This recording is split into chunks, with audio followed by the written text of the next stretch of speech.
Blackpool, the spiritual heart of Britain's seaside tourist industry. Home to the unrated 15-bedroom new Lingarth Hotel. Purchased 2 years ago by 48-year-old Andrew Brown, a man with a vision. I do not believe that the customer is always right. I'm not going to go down on my hands and knees and kiss someone's feet if they walk in the building. A lot of the ensuited bedrooms, I've actually put in curtains instead of doors. But what does it matter if they see people naked or having a shower? It doesn't. With its pleasure beach, promenade and thriving party scene, the town is a mecca for millions. From families, children running riot, writing on the duvet covers, the parents not really controlling them. And the gay community. The hotel is in the gay village of Blackpool. A lot of hotels put on their websites they're a gay hotel, which I'm not. Hello? To stag and hen parties. I just cannot stand drunk people. And that's it. But Andrew wants to set himself apart from the crowd. Basically, I would like to charge more for my room rates and get rid of all the cheaper end of the market. I spent a lot of money on the hotel, and I just don't want, basically, shite business like that in the hotel.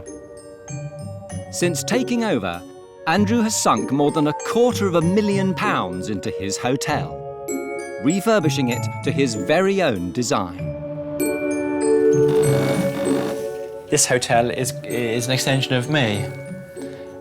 Literally everywhere people go, you know, the colours in the bedrooms, it's just an extension of my personality. He's put his heart and soul into the new decor. When someone smashes a lamp or damages a lamp, they're damaging me, you understand me?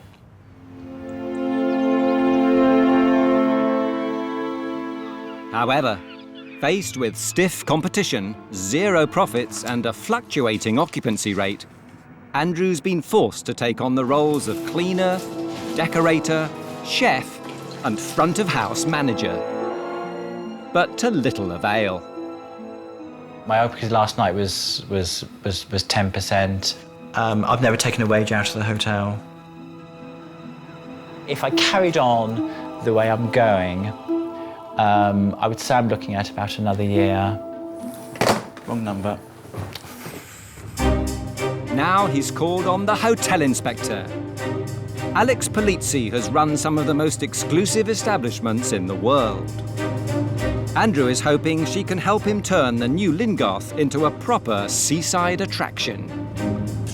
Competition is very tough here. Every other building is a guest house, a bed and breakfast or a hotel. There's so much competition that unless you're good, you go under. To find out where the hotel's going wrong, Alex will stay the night. If she can get through the front door.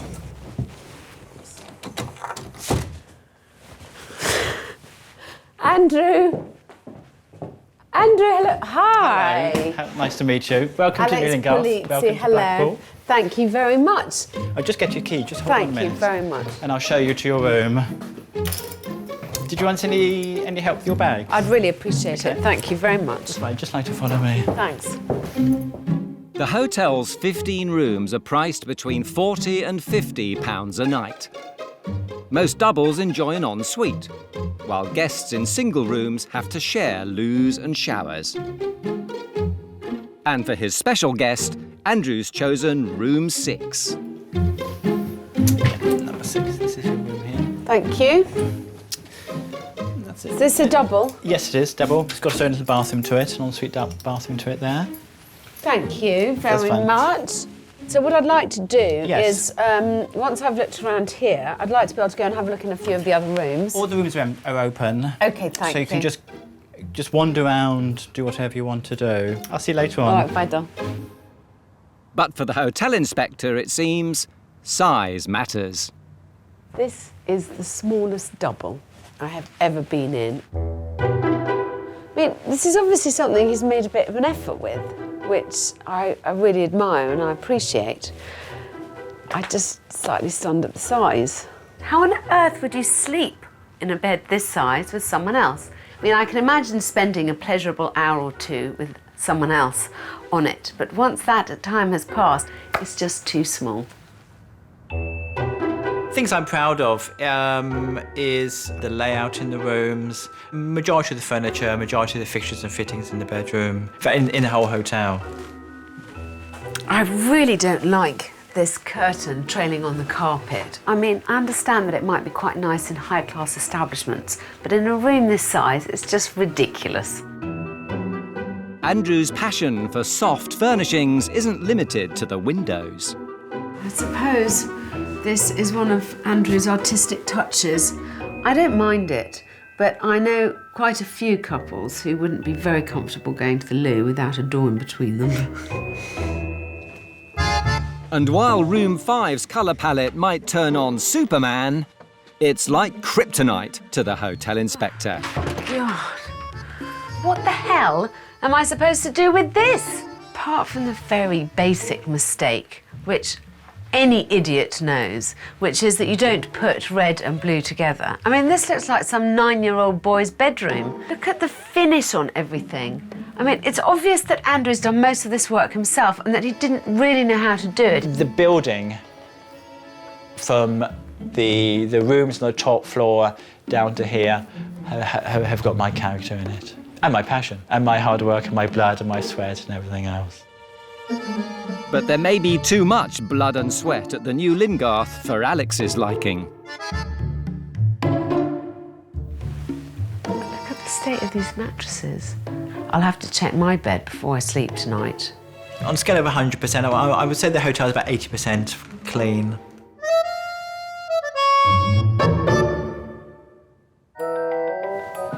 In an effort to get to the bottom of what Andrew's trying to achieve, Alex tracks him down to the kitchen. Andrew. Hello, how are you? Can I come in? Yes, sir, yes.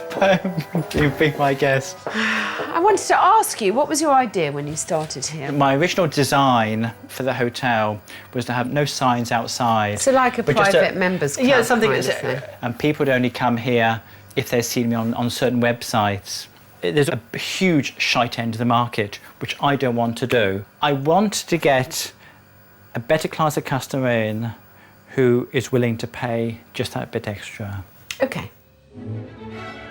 Blackpool, Britain's biggest and brashest seaside resort and home to the Vidella, a 29-bedroom hotel owned and run by friends John Downer and Neil Williams. This is typical Blackpool and typical us. Camp and kish and a bit mad. Co-owners Neil and John bought the struggling hotel 10 years ago with dreams of brightening up Blackpool with their own unique brand of humour. The Vidella's really a fun palace. All our guests, they come here, they get away, to relax and to have a bit of fun, and that's what we try to do. John's always been a practical joker. As soon as they check in, they've got a spider landed on them. For breakfast, that can go under the fried bread. Most of the decor is pretty good. Even our door prop is a pink stiletto. Along with his role as resident jester, Taxi. John doubles as the hotel's handyman and head chef. Meanwhile, Neil manages the front of house, responsible for running the hotel's dog-friendly bar Oh, sorry, George. and adding a touch of pizzazz to the Vidella's party atmosphere. Right, ready for action. But despite the fun and games, there's no dressing up the figures, with the Vidella's occupancy regularly bottoming out at a paltry 15%, well below the Blackpool average. Financial situation is desperate. We don't know what we're doing wrong. That is actually leaking inside now. And after 10 years spent plastering over the cracks, John and Neil's pot has finally run dry. We're in debt of 35,000. With the bailiffs banging on the back door, the boys' 15-year friendship has taken a serious battering. You never say anything good about me, ever. Things are bad, and something's got to change, isn't it? Enter the hotel inspector. But can industry expert Alex Polizzi drag the dreary vidella out of the doldrums? Worst fears would be Alex not getting our practical joke side of things. I'm looking forward to it, like going on a roller coaster or something. First impressions are quite good. The hotel signage is very clear, looks modern. I cannot say the same, however, about the function room sign. It says the perfect venue for all your party needs. Well, it doesn't look like that to me. To seek out the vidella's shortcomings, Alex will stay the night. Hello, I'm Alex Polizzi. I'm Neil. Very nice to meet you. Brought the sun with you? I know, I've never been to Blackpool with it sunny before. Are you going to show me up to the room? Yes. Fine. Welcome to Blackpool. And do you do that with everybody? Generally, we try and judge our guests as they come in. If they sound like they're up for a bit of fun in games, then yeah, they can get the spider treatment. I shall keep that in mind. Yeah. All right, you going to take me up? Yeah. Should we take your bag? No, it's fine. All right. Rooms range from £45 to £75 per night for bed and breakfast. Alex will stay in the vidella's best double, priced at £65. Great, There's your keys. thank you. So if you need anything, just give us a shout. I'll see you in a bit. Yeah, all right, Thanks. cheers. So, first impressions. This is not by any means the worst room I've ever seen. At least at first glance, it's pretty clean. Shall we see if there's the all-important mattress protectors? Yay! Hurrah! Looks like a dog's been sleeping on here, though. There's more hairs than I'm used to seeing on a mattress protector. Look at that. Oh, they're everywhere. I know this is a dog-friendly hotel, and I have no problem with dogs, but I do not have a dog, and I don't want to sleep in a bed that has dog hairs in it. And more unpleasant surprises await in the ensuite. Oh, ha ha. The fun element goes down well with over 90% of the guests. Yeah, over 90. There is a fake dead fly on the... I just don't find that particularly funny. Not after finding dog hairs in the bed. If the whole place was immaculate, it might be funnier. But actually, it's too close to the bone. Alex's room has failed to raise a smile. Will the other rooms help turn her frown upside down? Well, it's in much worse state than the room I've got. It's pretty dirty, but also the fact that there's this mirror stuck up and then they haven't bothered to change the paint colour around it. This, which, I mean, one wouldn't really want to lie up against in case you caught something. And the fun just keeps on coming. Lovely view, I must say. Let's have a look at the guest information. It's all tacky. Lots of cocktails, 4-in-a-bed cocktails. Oh. It's all very chortle. But when you have such a pathetically low occupancy rate, I think humour is a luxury you can't afford. The lack of cleanliness in the bedrooms has put Neil and the vidella firmly in the doghouse. Hi. I know you're dog friendly. Yes. I've just pulled back the cover on my bed and the mattress protector has got a lot of hairs on it. Oh, no. I just don't want to sleep in a bed with dog hairs. No, definitely no. OK, fine. So then I'm going to go and look at other rooms. Is that OK? Yeah, sure, yeah. Fine. We'll get that done straight away. Thank you. Oops. Will the hotel's bar, home to John and Neil's infamous Friday night cabaret, put the spring back in Alex's step? It's generally Neil's department. He dresses up as a very famous lady called Nolene Edmonds. I wonder how long that's been there. Goes down really well, and probably more importantly, it doubles the bar takings. It feels like when you'd been in a room and you'd sweated You know, kind of like, are your feet going to stick to the floor? I think this is one of my biggest issues here so far, just the general stickiness of everything. Blackpool's self-styled fun palace has left Alex unamused. She wants to know if the boys have what it takes to lift the hotel's spirits. So do you think that you've still got the oomph in you to keep going here? Definitely, yeah. Neil's not so sure, you see. I can't be here any longer not earning any money. It's silly. No, I understand that, but if it was successful... It seems too far away, reality, to even, I don't know. But this is why I believe if we can turn it around and the pressure's lifted, we'll start enjoying it again. How long can you keep going as it is now? It's make or break, day by day. Oh, God, Donna. Months. We wouldn't get through the winter. Give me plenty to think about. I want to have a good sleep on it, and then I'll talk to you more about it tomorrow, OK? Yep. For John and Neil, Alex's visit means the joking has got to stop. Gosh, that was quite hard. You know, they feel trapped. They are trapped. I just have to think of a way that I can help them. I've had a cry for help from a hotel owner in crisis. She's written, I've been here for 17 years and I'm getting old and tired. I would love to see the Richmore as the best in Weymouth and have all happy customers. I would also love it to run smoothly without me and be able to have a life.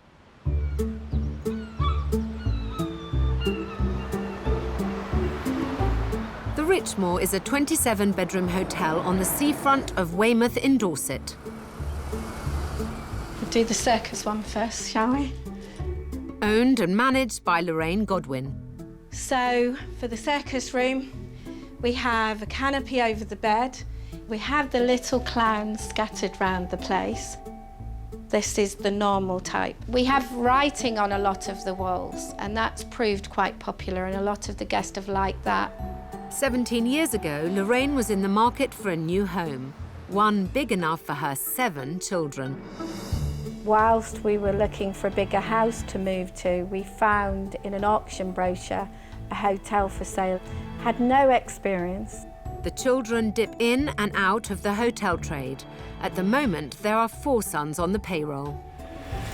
I try not to chambermaid. The penny don't fit me that well. Normally we just kind of all help out individually, so we don't squabble with each other. Why is it empty? We got bookings. No, it's just because all too much. The hotel is very much my 8th baby, and it is there, I hope, to help my other children, and that this will stay in the Godwin family. Great. Oh, no. There you go. But having part-time children in the hotel has caused friction with non-family staff. Some of the staff, they just sort of think that, you know, the son will be slacking off, you get to do whatever you want, and we get it all easy and stuff, but that's definitely not the case. A4? Yes. She's too soft when people just don't bother turning up or they'll walk out halfway through their shift.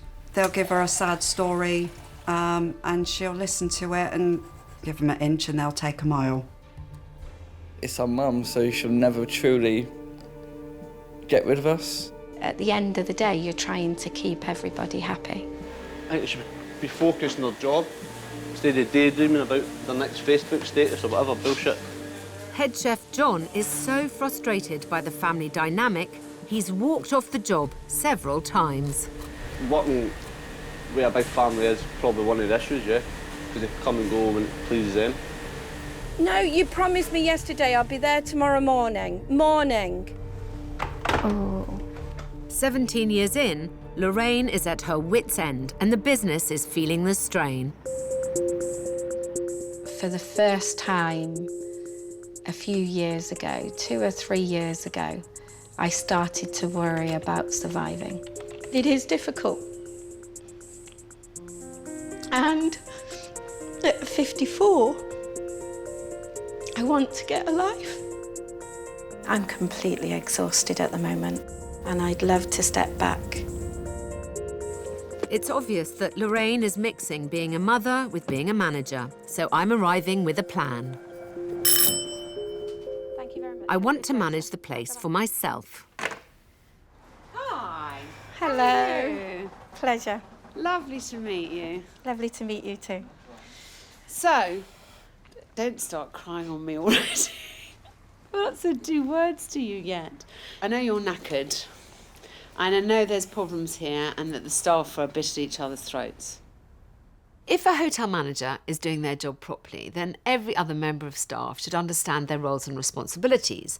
Then, if you take the manager out of the equation for a day or 2, it shouldn't make any difference to the smooth running of the hotel. What I would like to do is I'd like to send you away for a night for a rest, to a nice hotel to be pampered. I don't need to go away. I'm happy to stay out of the way. No, I want you to have a nice evening. Just and get away from this for a minute. It's time that the hotel became more successful, that you stopped having some of these problems and you got a life back. No? This is my way of putting Lorraine to the test. Let's see, with her out of the way for the night, how the rest of them manage without her. Judging from Lorraine's tears, she could do with the night away. Go away. Hey, happy nursing. Say goodbye. A bit stunned.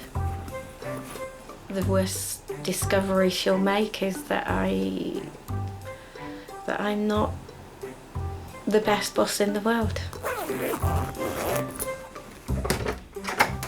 Slightly concerned. Why? You've taken her legs from well underneath her. She's in a frazzled mess now. I know. Well, she seemed to be in a frazzled mess when I walked in the door. Yeah. And so I wanted a chance to talk to all the staff, find out for myself what's going on, try and work out how this place runs. Sink or swim, as they say. With me now acting as the manager, there is nowhere for the staff to hide. I want everyone together. Just so bring them up. I'll bring them up, all right? Bring them all up. Face the firing squad. I want to meet everybody on shift. So, I was made aware quite early on in this process that one of the issues is how staff interact with each other. I think Lorraine feels like she quite often has to referee between everybody. And so I'm quite aware of the fact that that's something I'm going to have to tackle. Is it a rather fluid staff situation? Yeah, pretty much. There's not too much structure, especially in regards to us family members. We kind of all... Come and go. We do come and go. It is kind of like our hub that we kind of retreat to when we need to. Would it be fair to say a few issues between family and non-family, and family and family? There has been in the past. Yeah. Okay. Are you full time? When I feel like it. You. Gosh, that sounds interesting. I'm a little vulnerable or nervous that, she's busy quizzing everyone back at the hotel. But at the same time, I believe that she can work her magic a little bit and maybe just get the team back to being a team. I think what strikes me is that it's a very odd setup. It feels quite fluid. I suppose I just start having a look around. I've got free run of the place. I'm going to go straight to the kitchen. It's not just the family who come and go at this hotel. I was here for 1.5 years and I left. Then I left there and came back here. And I'm still here. Don't know why. Can I come in? Of course you can. Good. Is it a good place to work? Yes and no. Has its faults.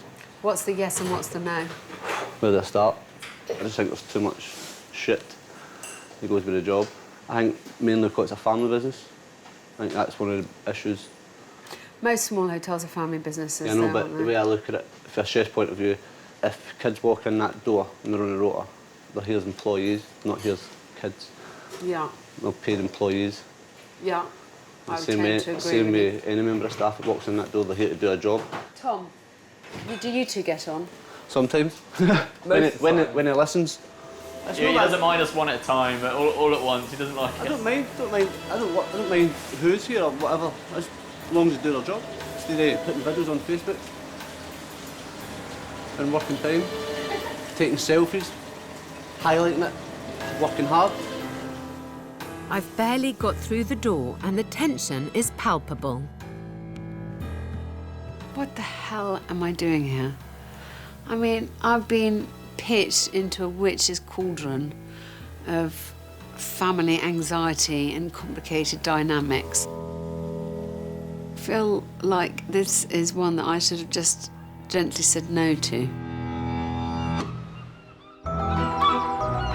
The Artist Residence in Brighton, a 9-bedroom B&B run by 21-year-old full-time student Justin Salisbury.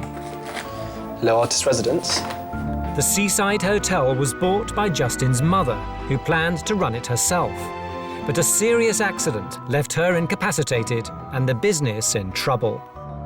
Things were very bad. When they took out the lease on this, it cost a fair amount of money. You couldn't just leave it dormant. Dutiful son Justin stepped into the breach, bringing with him a radical plan to save the family business. The aim is to create an environment which is full of art in every single way. He created a unique art hotel, decorated and staffed by up-and-coming young artists. Yeah, that's great. When would you be checking in? In return for their services, they get accommodation at the hotel, a small wage, and the freedom to be creative. They live here and they work here. They can use the space, to do whatever they need to do, as long as we can operate the hotel. During the week, the artists are left to fend for themselves, while Justin studies for a business degree in London, only putting in an appearance at weekends. But after 1 year's trading, his business plan is looking decidedly sketchy. I almost had to stop doing this business. The hotel has been running at a loss. The hotel has been slammed by guests, describing it as worse than a squat, a disaster, and labelling it the worst hotel in Brighton. Not surprisingly, occupancy levels are dismal. Near zero, basically. It's just about staying alive, really. There's so much stuff at stake here. The family business is hanging by a thread. The Artist Residence is in desperate need of a renaissance. In a last bid for survival, Justin has called on the hotel inspector. Alex Polizzi has run some of the most exclusive establishments in the world. But turning this fledgling business around won't be easy. First impressions are not great. It's pretty grubby. The glass on the front door is absolutely dingy, it's filthy. Then you've got this truly repulsive, elongated heads. There is also a flying squirrel who looks as if he's in extreme pain. That has got to go. I mean, I would look at that and turn and flee if I was coming to check in here. The entrance is less than entrancing. A world away from the boutique hotel that the Artist Residence aspires to be. Justin? Hi. Alex Polizzi. Nice to meet you. Come in, please. Thank you so much. To really understand what's dragging the hotel down, Alex will stay the night. The hotel has a gallery space that doubles as a breakfast room and 9 ensuite bedrooms, which have all been individually designed by a different artist. Can I help you with your bag, please? Thank you. Lovely. What's your impressions? Quite overwhelming, actually. Okay. Alex is booked into room 5, a double priced at £80 a night. Thank you. This is our original artist-inspired bedroom. Okay. Very interesting. Says me not quite sure what to say. This goes against every kind of basic rule of hotel rooms, which is that they should be calming. But you'll be surprised how many people do like it. It's certainly interesting. Yes. Here's your key. Thank you. Take it.